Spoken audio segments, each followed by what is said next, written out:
Welcome to our channel. If you want to turn off voice guide on your LG TV, follow this quick guide to disable the audio descriptions feature. Step 1. Turn on your LG TV and press the settings button on your remote control, which looks like a gear icon. Step 2. Navigate to all settings using the directional buttons on your remote and press OK to enter the settings menu. Step 3. Select accessibility from the list of options in the settings menu. Step 4. Find and select audio guidance or voice guidance from the accessibility options. Step 5.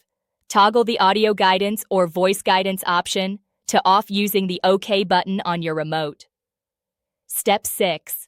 If you don't see audio guidance in accessibility, check under General Settings and look for an audio or sound section where voice guide might be located. Step 7. Once you've turned off the feature, press the back or exit button to return to normal TV viewing. Step 8. Test that voice guide is disabled by navigating through your TV menu. You should no longer hear audio descriptions of the menu items you're selecting.